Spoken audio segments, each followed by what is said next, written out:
घना जंगल इतना खामोश कि अपनी सांसों की आवाज भी डराने लगे। शहर से दूर एक कपल आरव और सिया अपनी लाइफ से परेशान होकर शांति ढूंढने जंगल में एक पुराने घर में रहने आते हैं। घर बहुत ज्यादा ही सस्ता था, लेकिन एक अजीब शर्त थी। अगर रात में 2 बजे के बाद कोई आए तो दरवाजा मत खोलना। दोनों ने इसे मजाक समझा और सोचा, भला इस जंगल में कौन ही आ सकता है।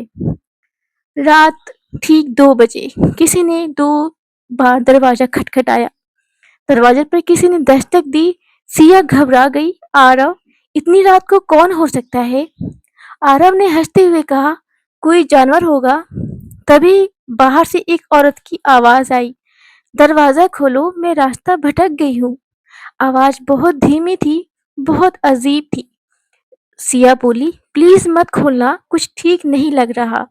आरव ने दरवाजा नहीं खोला। आवाज धीरे धीरे गायब हो गई।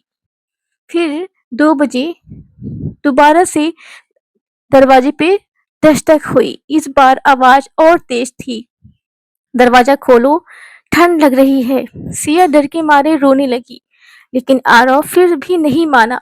इस बार तुम्हें आवाज गुस्से में बदल गई, तुम्हें पछताना पड़ेगा। और तीसरी रात इस बार कुछ और हुआ। 2 बजे कोई दस्तक नहीं हुई, बल्कि दरवाजा अपने आप धीरे धीरे खुलने लगा। आरव ने तुरंत बंद किया, लेकिन जब उसने खिड़की से बाहर देखा तो उसकी सांसें वहीं रुक गई। बाहर कोई औरत नहीं थी, बल्कि वो सिया ही थी। सिया बाहर खड़ी थी और अंदर बिस्तर पर भी सो रही थी। अगले दिन आरव ने गांव के एक बूढ़े आदमी से पूछा। उसने उस जो मतलब जंगल का सच बताया। उस घर में एक औरत की मौत हुई थी। वो रात को लोगों को बुलाती थी। जो दरवाजा खोलता था उसकी जगह वो खुद ले लेती थी। उस रात 2 बजे 3 बार दरवाजा किसी ने खटखटाया।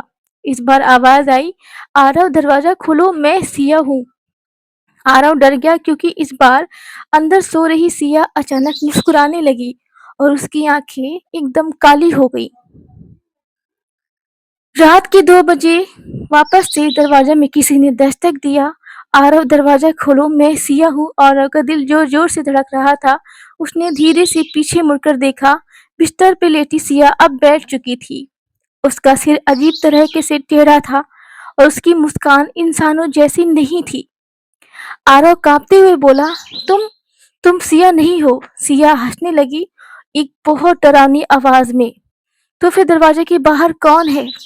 दरवाजा फिर से किसी ने खटखटाया। अब आवाज और तेज हो गई। आरव ने हिम्मत करके खिड़की से झांका। बाहर खड़ी सिया रो रही थी। आरव, प्लीज मुझे अंदर आने दो, वो अंदर वाली मैं नहीं हूँ। अब आरव के सामने सबसे बड़ा सवाल था कि असली सिया कौन है। डर और कंफ्यूजन में आरव ने दरवाजा खोल दिया, और जैसे ही दरवाजा खोला, बाहर खड़ी सिया अंदर आई और तुरंत जमीन पर गिरकर बेहोश हो गई। आरव ने राहत की सांस ली, लेकिन तभी पीछे से आवाज आई, गलती कर दी तुमने। आरव ने पीछे मुड़कर देखा। बिस्तर पर बैठी सिया अब खड़ी थी। उसका चेहरा धीरे धीरे फटने लगा था और अंदर से काली परछाई बाहर निकलने लगी थी। वो आवाज गूंजने लगी थी, मैं इस घर की मालिक हूँ और अब तुम दोनों में से एक यहाँ रहेगा हमेशा के लिए। तभी बेहोश पड़ी सिया उठी, लेकिन अब उसकी आंखें भी काली थी। दोनों सिया अब एक जैसी दिख रही थी। दोनों एक साथ बोली, आरव बताओ, असली सिया कौन है?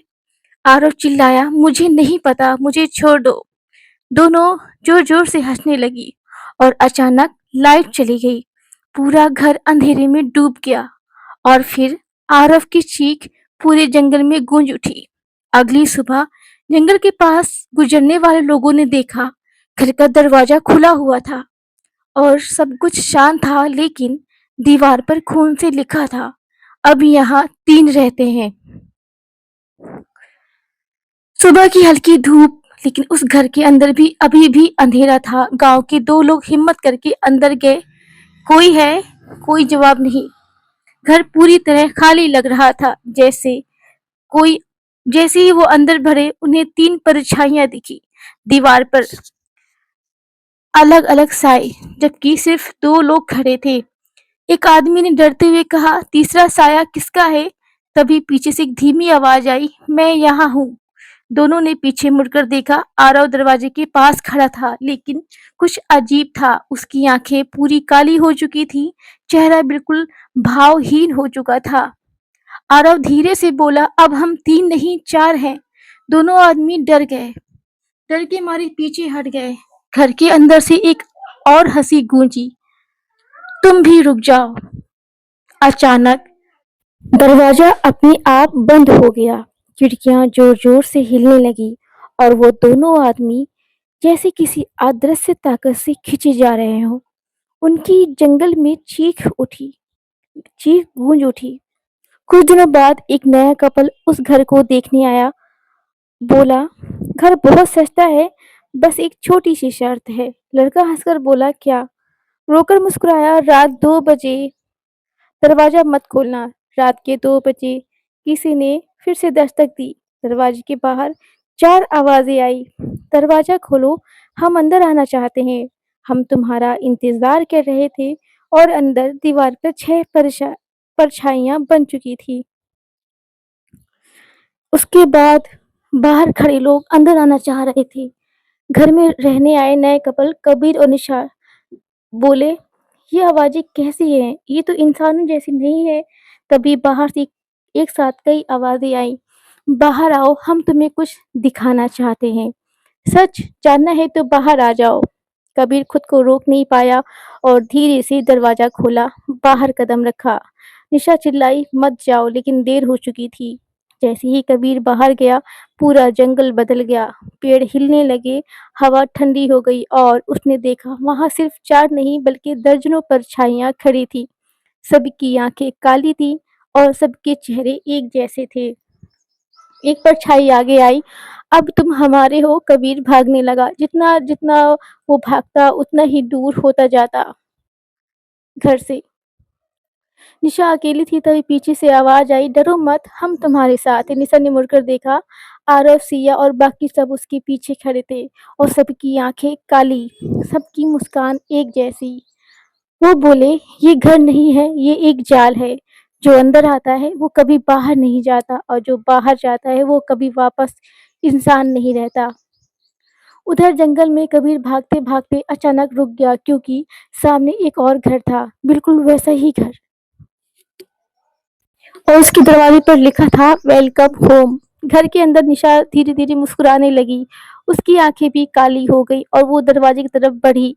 रात के 2 बजे किसी ने ठक-ठक की आवाज करी। निशा खुद दरवाजा खटखटा रही थी, किसी और के घर के बाहर। कुछ हफ्तों बाद अलग-अलग शहरों में खबर आने लगी, रात 2 बजे दस्तक हो रही है सबके दरवाजों पर। कहीं लोग अचानक गायब हो जाते हैं, कहीं दीवारों पे खून से लिखे शब्द दिखते हैं।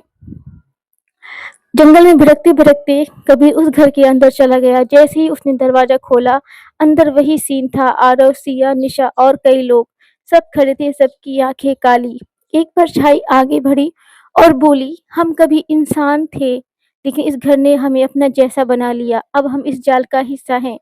कबीर चिल्लाया, "ये सब क्यों हो रहा है?" तभी एक आवाज गूंजी, "क्योंकि ये घर जिंदा है।" पूरा घर सांस लेने लगा, दीवारें हिलने लगी। ये डर से जीता है। जितने लोग डरते हैं ये उतना मजबूत होता है और अब पूरी दुनिया इसे खिला रही है। घर ने कहा, "तुम्हारे पास एक आखिरी मौका है, या तो तुम किसी और को लाओ या खुद हमेशा के लिए यहाँ रहो।" कबीर का फैसला। कबीर चुप हो गया और उसकी आंखों में आंसू थे, लेकिन फिर भी वो धीरे धीरे मुस्कुराने लगा। कुछ दिनों बाद एक यूट्यूबर उस जंगल में आया। "आज हम एक्सप्लोर करेंगे हॉन्टेड हाउस का।" कैमरा ऑन किया, दरवाजा खोला। अंदर कबीर खड़ा था, बिल्कुल नॉर्मल इंसान की तरह। वो मुस्कुराया, "अंदर आओ, मैं तुम्हें सब दिखाता हूँ।" रात 2 बजे यूट्यूबर के घर पर किसी ने 3 बार दरवाजे की दस्तक करी। किसी ने 3 बार दरवाजा खटखटाया और कहा, "दरवाजा खोलो, हम आ गए हैं।" और कैमरा अपने आप ऑन हो गया। लाइव स्ट्रीम शुरू हो गया। हजारों लोग देख रहे थे। अब वो इस खेल का हिस्सा बन चुके थे। अगर आपको नेक्स्ट पार्ट चाहिए कि लोगों के साथ क्या हुआ, जो लोग इसको लाइव देख रहे थे, तो कमेंट्स में लिखे पार्ट 2। मिलते हैं तब तक के लिए नेक्स्ट वीडियो में मिलेंगे। सभी को बाय बाय दोस्तों।